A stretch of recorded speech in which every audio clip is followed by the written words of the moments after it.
Welcome back to Making It Awkward. I'm your host, Jessica Wilson. Today, I bring you my conversation with Naureen Hunani, the dietitian and creator behind ARFID for Neurodiversity. We get into what she saw was missing in the dietetic and anti-diet spaces, and I ask her about ARFID and the social construct of picky eating.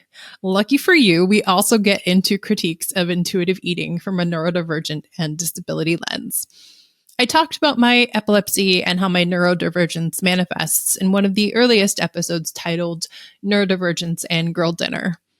Surprisingly, this time, it wasn't what Naureen shared about food or being a neurodivergent dietitian that made me feel most seen. It's what she briefly mentions about physical activity. I'll explain that after the interview. Now, I'm so excited to bring you all of the wit and wisdom of Naureen Hunani. She's a multiply neurodivergent registered dietitian with over 18 years of experience. Naureen is the founder of ARFID for Neurodiversity, a neurodiversity-informed online community education platform and community for dietitians and helping professionals.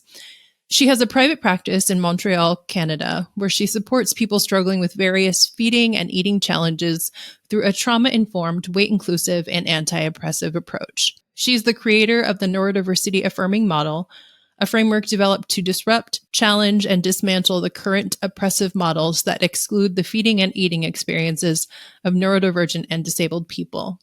Naureen has extensive experience working with neurodivergent children, adults, and families. She has had the privilege to share her knowledge at national and international conferences. In 2023, she received the ASAN's Nothing About Us Without Us award. She is passionate about supporting pro-justice and weight-inclusive professionals striving to build liberatory practices. Here's Naureen. Naureen, welcome to the show. Thank you, Jessica, for having me. I'm so excited. I'm so excited to talk to you and about these topics. Could not be more jazzed about this. So, okay, I found you through Instagram 4 years ago at your handle, ARFID for Neurodiversity. And I want to know how you created that and how you thought it was important. My God. So I was like trying to find a name, that would describe what my page is all about. And I felt like, okay, well, this seems simple. And I think people will get it. RD is like dietitians who are for neurodiversity. It was almost like a little test. I wanted to test things out and see, okay, well, how are people going to receive the message and what I have to say, what I have to share. And then it turned into a whole platform. Yeah. And I'm so excited when people were passing it around, like, have you heard of Naureen? Da, da, da. It was great. I loved it. So what do you think has been missing in the dietetics field when it comes to neurodivergence? I mean, it's still missing. There's still a lot of missing. Good call. My gosh. I think, it's really interesting because I really feel like when it comes to like neurodivergence or disability, like if you don't have like lived experience, it's really, really difficult to fully understand, relate, because it's hard to empathize with, people who have different experiences if you don't have that experience, right? That's what like the double empathy theory is all about, right? So, and for me, I feel like I was seeing things that like others were not seeing, and I felt like, okay, I need to talk about this piece. Like I need to talk about how inaccessible the balanced plate is, like here I am telling everybody like have your vegetables, have the protein, have the starches, and I have arthritis and I have fibromyalgia and I can't even cut vegetables half the time. And like the frozen ones, the texture is weird. So like, it's wild to me, and all of these things, I feel like I only started to unpack all of this as I became more aware of my neurodivergence, my needs,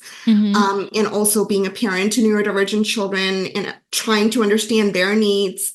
And then realizing at some point that like all of the shit I tell my clients is just not accessible, like to majority of people, right? And so, yeah, I think that, so many people get like the diet culture stuff, but like ableism and how much that is intertwined, with white supremacy and like, anti-fatness, like those pieces, I feel like a lot of people are not seeing, right? Yes. Yeah. Can you speak a bit more to the ableism in the fields, especially in all of our like recommendations and even in the anti-diet or health at every size recommendation? Yeah. I mean, look, a lot of the frameworks that people use to support people in weight inclusive spaces, Yeah. right? Yeah. They're not disability affirming, right? Like it's just they all sound really nice when you talk Mhm. about like a certain way of eating and like, achieving food neutrality or Yeah. like whatever that means, or like food Mhm. freedom and all that Mhm. stuff. Like it sounds really nice. It's a really beautiful story, and it sounds Yeah. very appealing. But like the reality is, very different, Mhm. right? And so just like that example of like, okay, well, like the balanced plate, like I'm a dietitian, right? I know fiber is good for you and all that stuff. But like there are legit barriers. I'm also an ADHD, or often my vegetables become big, they're rotten in the fridge because I forget they exist, that they're Mhm. there, right? So like Mhm. a lot of these struggles, like they're real struggles, right? Mhm. And I think that we need to be able to offer care in a way where people feel seen, right? I think that's like the most important thing, right? So Mhm. people can really show up, share things that, without feeling judged. And we just have to stop like handing out these like simple, easy solutions, because Yeah. sometimes there are no solutions. Yeah. But we're not taught that, Naureen. Like how dysregulating for the neurotypical dietitian is it when, there's no solution? There is no solution. We need to sit with that discomfort and that grief. I think a lot of the work that I do, honestly, is like grief related Mm, work. That's like, that is a huge piece. I think that many mm, of us will be like grieving forever, and that's okay. Like we can sit with mhm. that, and then there can also be joy too, right? And community, and like both can like exist. But yeah, like not, this is something I also see in like my, when I offer like, I don't love the term supervision, but like consultations and, like, okay, but what do I do? Like, how do I like, Yeah. this, and it's not our responsibility even, Mhm, right? To be able to offer a cure and mhm. all kinds of, like, it's not like, who are we to be able to do that? Like we're, Mhm. um, but this idea that we have this power and that we are, we have this like this expertise and we're going to go out there and like, solve all these issues. These issues, a lot of these challenges are, related to like much bigger problems and navigating Yeah. different systems of oppression. But our work, the way it is designed, is hyper individualistic. So that's why we look Mhm. for tools. And this is why I feel like we cannot do this work if we don't expand and really look at everything. Totally. What were you seeing on social media that had you risk like jumping in? Honestly, like so much stuff, like, I mean, just if we just look at, like, for example, intuitive eating spaces, Sure. right? A lot of what I was seeing, right? I felt like it was really triggering because there is such an emphasis on like, the body functioning a certain way, and this is the right Mhm. way you should feel hunger, and this is where you should stop, and this is what fullness looks like, and Mhm. joyful movement. And I'm like, I gotta move sometimes and I'm in pain and I still gotta do it. Mhm. Because if I don't, like I have ankylosing spondylitis, and if I don't move and if I don't do my physio stretches, and even when I am uncomfortable and in pain, like I know tomorrow I won't be able to get out of bed. So like, what about all those people who like, sometimes there is no joy and we still gotta do it? Yep. So I feel like it was just really, really, it was so difficult to relate to the weight inclusive space and what I was seeing and what a lot of my colleagues were putting out there. Mhm. That I felt like, well, I need to talk about like my story and what I see like with the clients I support in the neurodivergent community, because we know like the chronic pain stuff and disability, and like that's a real piece that like people don't talk about. So yeah, I feel like even now folks are trying to be more like inclusive, but I don't think they're really committed. It's just more like it Yeah. just sounds really nice to be Yeah. inclusive, but like you're still like, you're still silencing like fat folks, you're still silencing like people who are disabled, you're still silencing like, neurodivergent folks and BIPOC people. But like, yeah, like on your website, like you have all the nice words, right? Like, so it's just, yeah, I think there's just so much work that needs to be like done, but Yeah. yeah, And yeah, undone. yeah, and undone. Like, yeah. uh, with that, tell us more about your neurodiversity affirming model and your courses that you've got going on. Yeah. So the model, I felt like it's something that I worked on and developed over the years as I saw that, like, okay, there are a lot of these different pieces that are missing, especially when supporting like people who are disabled, neurodivergent folks, like how can we support people in a way that feels like affirming? And that means that I think, like, for me personally, I think that we really have to look at intersectionality, right? Like that piece, which again, like people love the definition, they share it in their presentations. It's like, okay, but like that, it's like, let's go deeper, let's just go a little bit deeper and understand we can't do this work if we're not committed to building anti-oppressive practices, anti-ableist practices, So that's what really like the model really focuses on, that piece, the trauma piece, how that is very real. And for many of us, it's an ongoing thing. Like there's no end. And again, that grief is real, right? It's not like some event that happened and that's it. And now we're going to heal and we're going to be okay, and eat less and all of that stuff.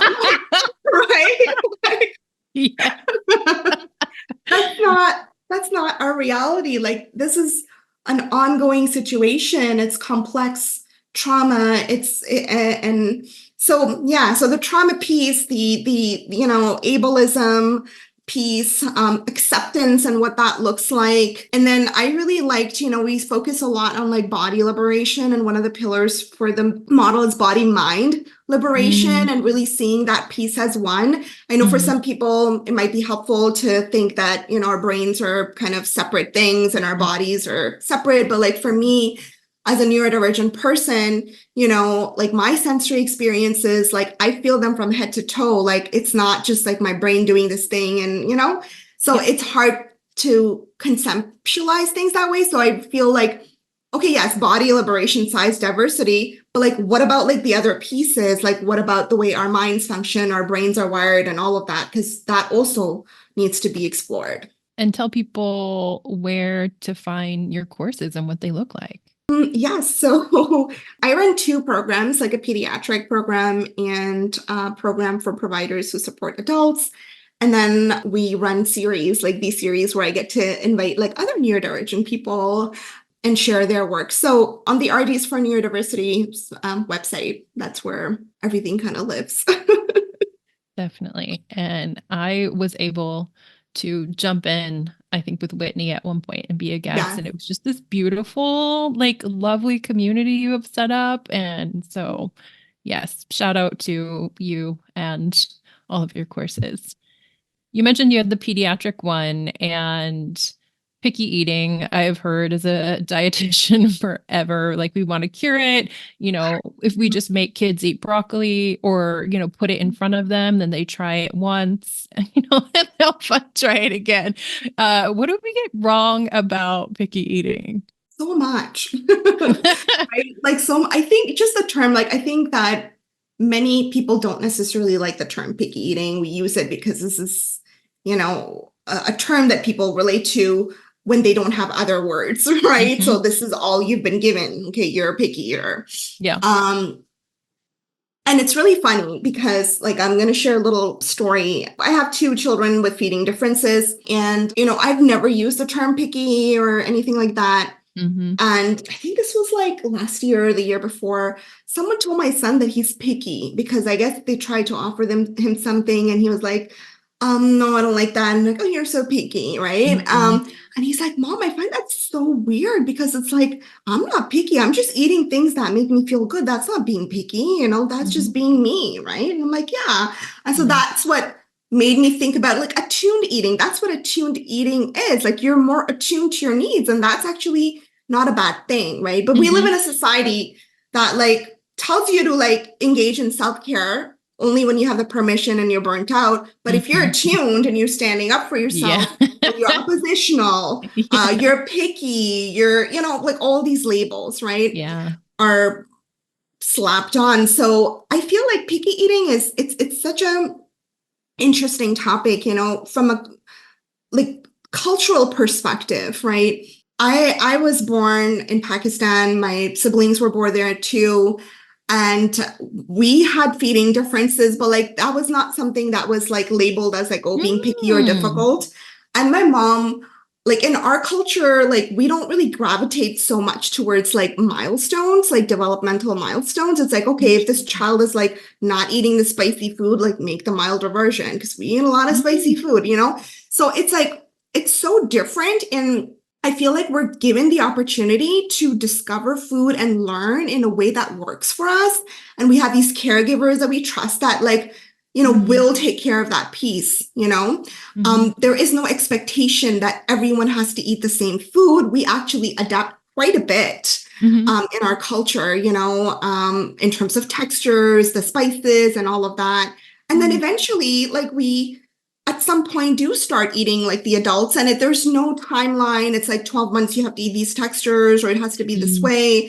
So it's Mhm. just really, really different. And I feel like I was able to bring a lot of that into my practice, and I find that it was really helpful for my clients to kind of unpack some of that, these ideas that like by Mhm. 12 months, because that's what a lot of pediatric dietitians like, Mhm. child should be able to eat like the rest of their family, all textures. And if they're not, there's something wrong with them, or they're Yeah. being picky. And it's something you need to overcome. Like you don't need to overcome picky eating. Like, Mhm. so again, that like that ableism piece is so present.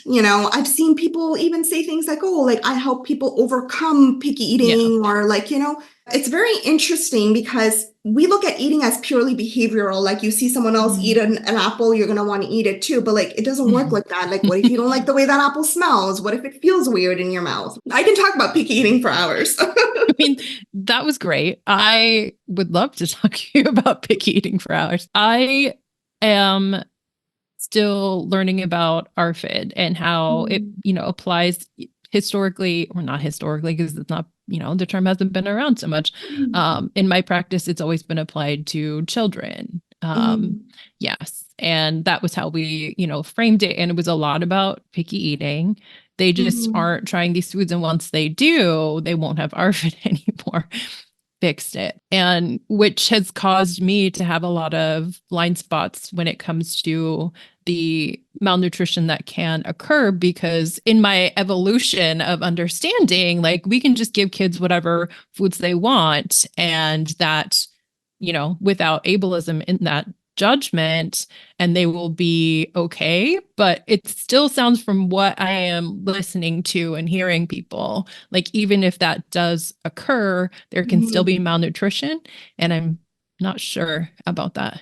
That is really interesting. ARFID is not picky eating. Even picky eating is not picky eating. Like picky Yeah. eating is just this term that, people have invented by looking at the behavior from the outside, not fully understanding what's Mm. happening inside the person's body. And I kind of feel like ARFID is similar.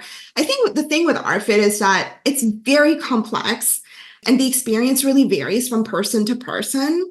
Okay. And yes, even, when preferred foods are present for some people, eating can be very inaccessible.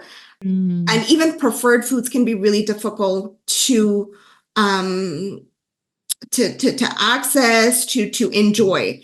Now, like with my background, I can talk more about like the neurodivergence piece and that intersection, because a lot of neurodivergent people do have ARFID. And if we look at like autistics, many autistics, also, meet the criteria for ARFID. And I feel like when we look at like the whole eating experience, right, we don't really factor in how like burnout Yeah. impacts eating, Yeah. right? And how just safety and dysregulation Hmm.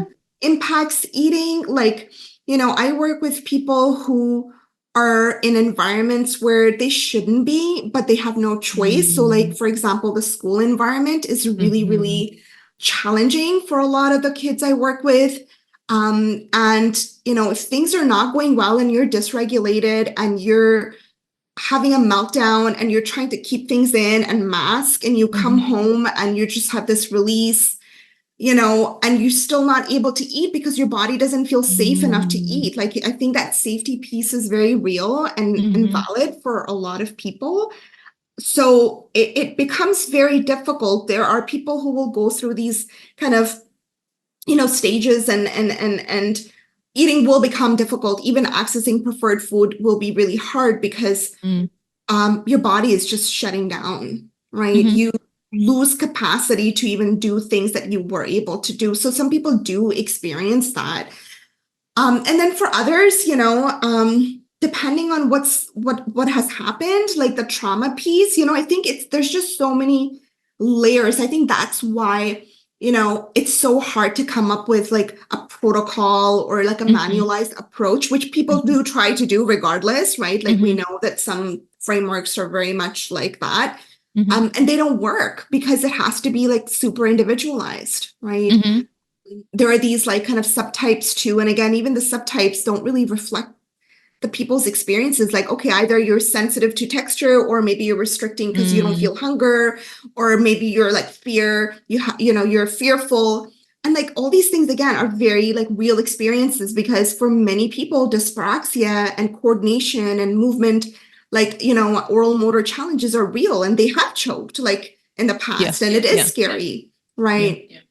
And I can talk about my personal experience. Like, I am one of those people that will often like aspirate, especially if I'm talking and eating and laughing and I'm Mm. distracted and I don't pay attention. Mm. I do often end up experiencing that. And it's so scary for the whole family, like turn Yeah. red, coughing, get mom some water, like, like it turns into this big thing. So like for some people, they might be more sensitive to that experience, So I think that, like, even if for certain people, like if we, accept everything, right? Like accept the differences, they might still have challenges because you Okay. still got to go out there and do other shit, Yeah.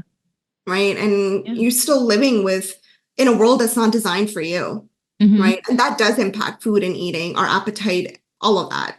Mm-hmm. Do you mind if I ask a few follow-up questions? Sure. Okay. This makes me think of treatment centers for like being used for people with ARFID. One of my coworkers had a patient at a higher level of care who was doing, quote, fine, but was only using supplements, so like the boost or whatever, Mhm. and they wouldn't discharge him until he was eating solid Yeah. foods. And so Yeah. that was like one of the first like stories and like questioning about the ableism of food. So Mhm.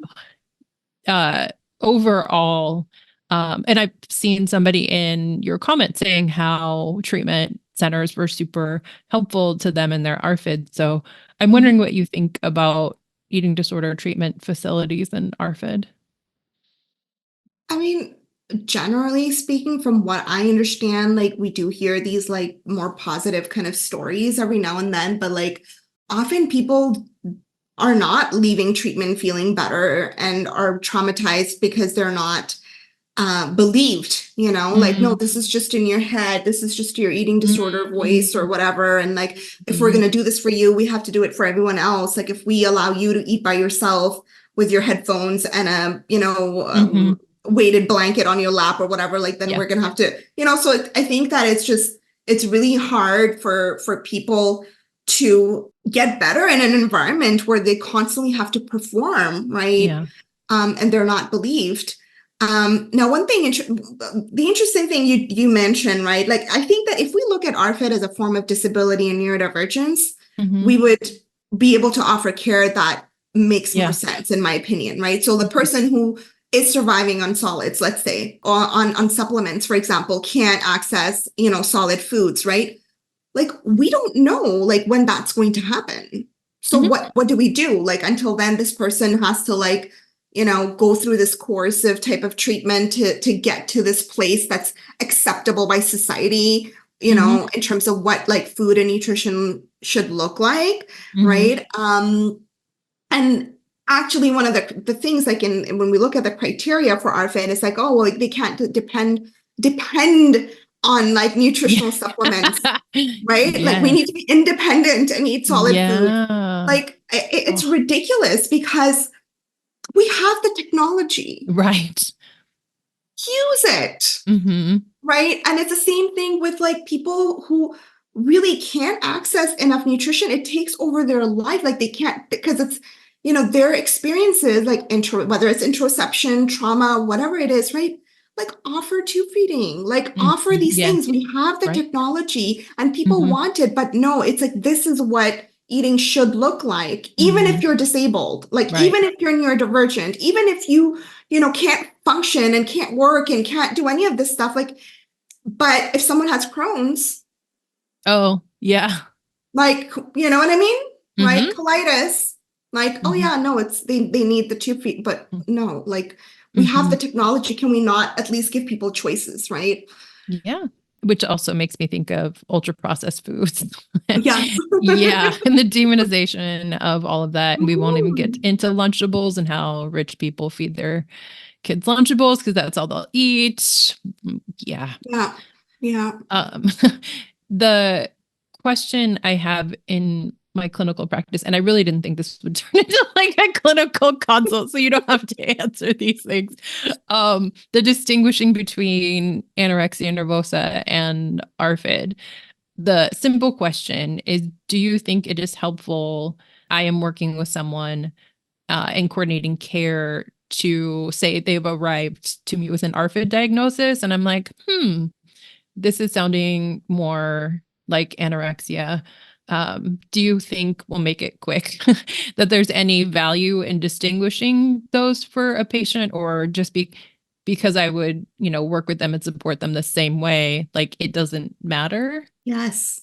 Well, you work with people the same way, but not everyone does, right? So what ends up happening is it's really sad because many people with ARFID get diagnosed with anorexia. And then what ends up happening is like, okay, well, these sensory things are not real. It's your eating disorder, but then with ARFID, people become a little bit more flexible with like, okay, so maybe we should, but you should accommodate sensory differences regardless of, of like the person's neurotype or what, the label is or whatever. Right. So I think for some people it's sad, but like, for some folks, right, if the ARFID diagnosis is not there, it's like they completely lack empathy and they do not want to accommodate. I think that piece is very real because people have shared that, oh, the minute I got the ARFID diagnosis, then the person was nicer and they believed me that, the reason, why I didn't want to eat these things, right? Which is really sad. Oh, that's really important. Appreciate that. But both can also exist, right? Like you can have both. Yeah. Yeah. I see if for folks with ARFID who also end up afraid of weight restoration or weight regain. And that's a whole nother, like I'll give you a call for a consult about all of those and not have you do that on the podcast. In all of your truth telling, how do you think it is received and perceived coming from you, a woman of color, versus like a thin white woman with blonde hair? So the good thing is women of color are kind of trendy right now. So that's been helping me a little bit. Hashtag intersectionality. Okay. Exactly. Right. So it's trendy. And then I also have my other, labels as multiply neurodivergent. So it makes it even more sexier, so it's like, but there's a little bit of sadness there too, because trendy, but trendy, right? Trends come and go though. That's the problem, right? So like you might have an entry point and then after that you realize that maybe people are not really that interested in this trend, maybe it's not sustainable for them and their businesses, so I think that, there are legit barriers. I do have a lot of privilege as well, right? So I want to acknowledge that, I do. Yes, I'm a woman of color, but, I live in a small mid-fat body. So it's like I do have a whole lot of privileges that other people don't. But I do think that it's really, it's tricky because for me, I think that experience is also connected because I'm also an autistic person. So I have had, I've been in situations where I have been completely taken advantage of by peers who are white and thin and have a lot of power and are wanting to be more inclusive. Mm-hmm. And so sometimes I do struggle with understanding that, okay, maybe this person is not, as nice as they're, making themselves kind of look to be, you know what I mean? So that is something that is really, really, really difficult, I think, for a lot of us, regardless of our neurotype, because it feels nice, because at the end of the day, we want to be heard. We want to feel validated. We want to, feel understood. And when we feel like, okay, this person is interested, they want to understand, but then they go and they take your information and they plagiarize it. That happens to me all the time, right? They steal your information. They steal your content. They steal your ideas. Or they just invite you because they want to appear trendy. And then after that, they bypass and silence your work. Like, so these are all things that I'm constantly experiencing, right? And it's tough. It's hard. Like, this is like the ongoing kind of like trauma piece that I was talking about, where there's no end, right? So now I am being more selective because it's been a painful experience to go through all of that, in terms of like who I'm collaborating with, and who's in my community, all of that, right? So yeah, I think that it gets complicated when you're also multiply neurodivergent and you just want to believe that everybody's nice in a world where people are just not nice. Yeah, that makes me think of a recent conference I was at, and they asked for my slides, and I was like, no, I'm sorry. Yeah, it's hard. It is. It's hard. Yeah. So talking about the thin white women, I think, is a great segue into intuitive eating and anti-diet and all of those things. You and I have had fun critiquing the intuitive eating principles in the first place, and how wildly both privileged and ridiculous they are at the same time. What the fuck do you think is up with intuitive eating? Let's just go there. Oh my gosh. It's so interesting, because when people spend so much money becoming certified, they don't want to let go, right? Like, it's like what I went through. Like, I went to McGill, spent a lot of money on my degree. And then after that, when I graduated, I was like, oh, I'm going to help people, like become more healthy by eating more vegetables and a balanced plate and all that stuff. Right. And then I realized, I'm like, oh my gosh, like, none of this shit works. I want my money back. I can go get my money back. Yes. Right? Like, us, we're like that. Like, I'm also an immigrant, right? I'm like, I want my money. Like, we're like, I want my money back, Like, but so I think a lot of people have that response, and it's really hard to sit with that. That maybe, all this energy and money that I spent learning something, maybe it's not working, right? It may work for some people, right? Right. Who are those people? Right? It may work, but I don't think it works for the majority. Like, I refuse to believe that. And at the end of the day, the goal is still to eat less. I don't care what anyone says. Correct. Because if it wasn't, these certified people would not be putting pictures of half-eaten donuts. Right? Oh, I'm putting that quote somewhere. I love that. Yes. It's not even just eat the donut. It's feel comfortable eating half of it. Feel comfortable eating half of it. Right? Yes. So I think at the end of the day, it really depends on, like, how we interpret certain work and body of work. Like, this is my interpretation as, who is disabled, neurodivergent, person of color, and I didn't grow up with food insecurity, but I know what it's like, because I have close family members who have experienced that, and friends. And so for me, this is my interpretation of this body of work, right? That it can't support the majority of people, right? And you need a lot of privilege, and the whole cognitive piece. Is it this type of hunger? Is it this type of hunger? Or is it this type of hunger? Like, person with a learning disability, like, it's inaccessible.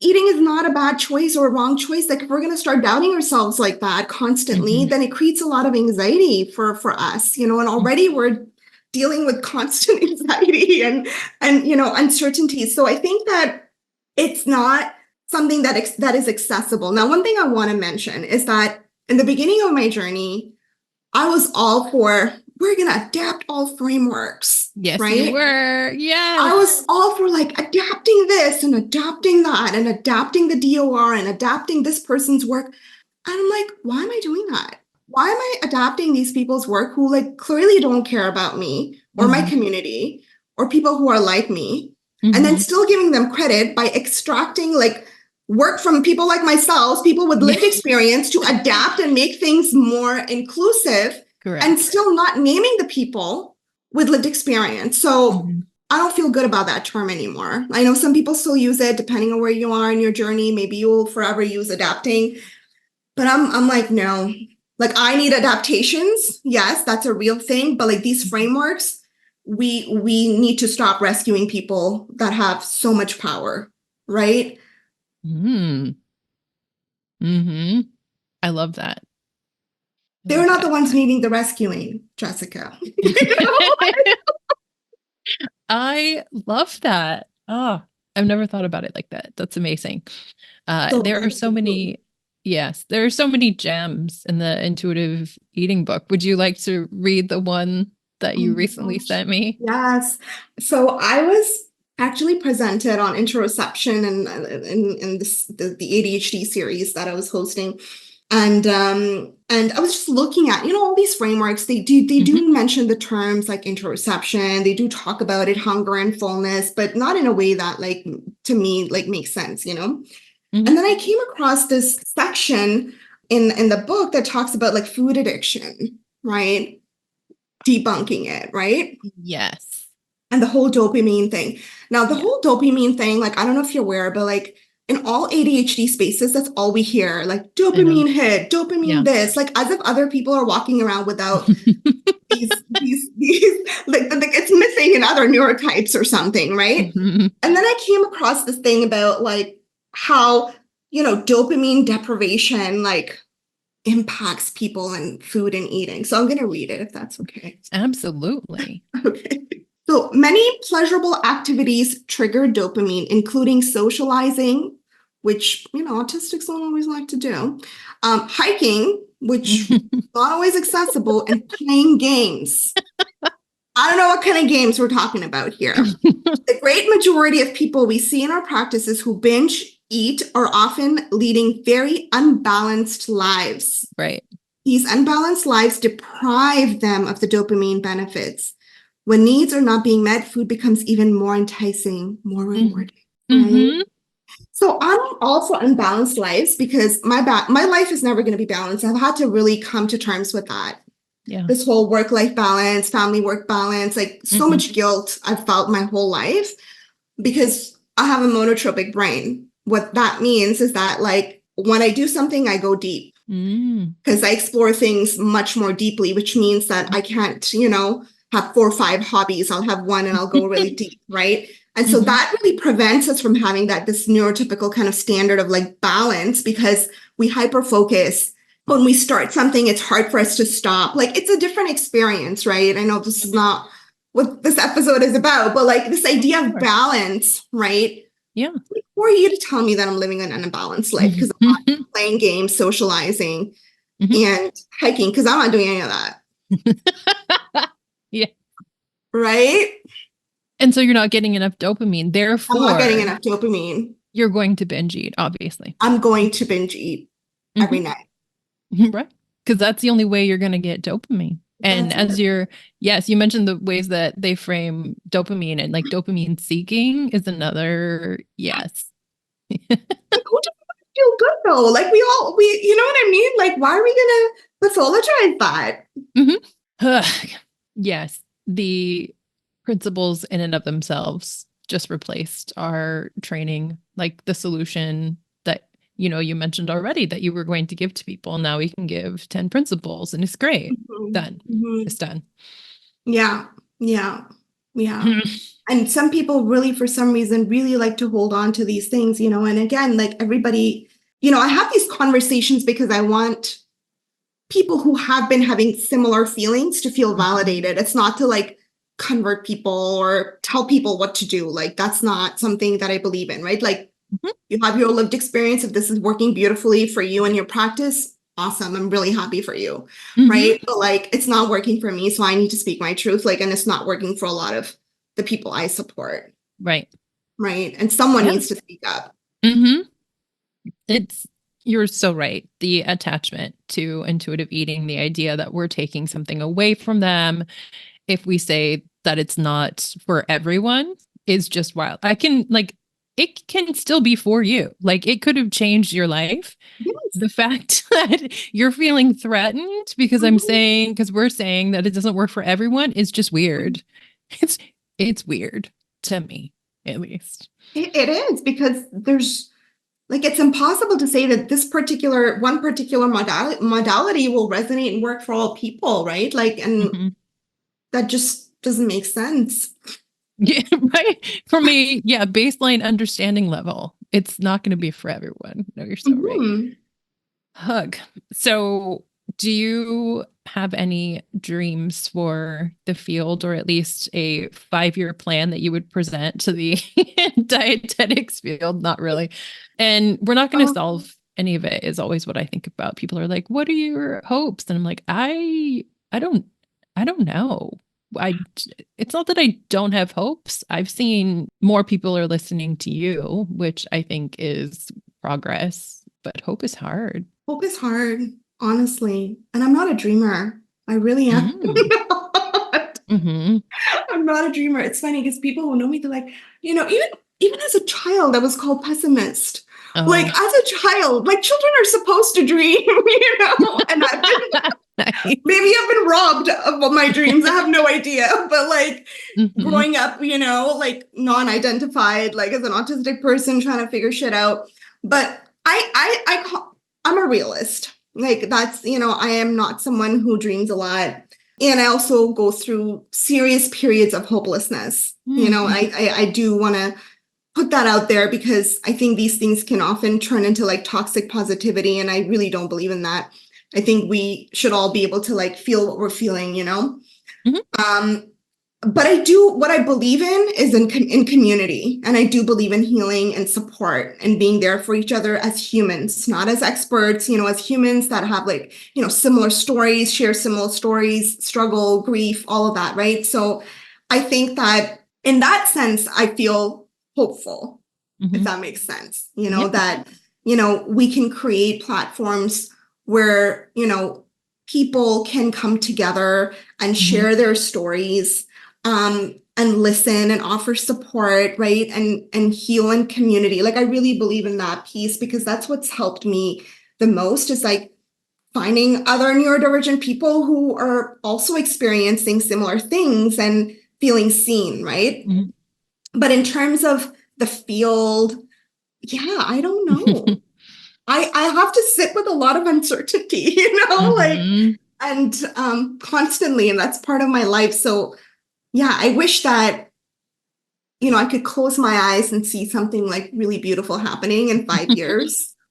But I don't know. I can't see that. Mm-mm. But I'm not Yeah. saying that there's no beauty, right? But Mm. like, to have a vision and see something. Mm-hmm. Yeah. I feel like a lot of the solution building, like, and ideas of solution, like, is a lot of white supremacy, of like needing to do things and have things a certain way. So, ugh, yes.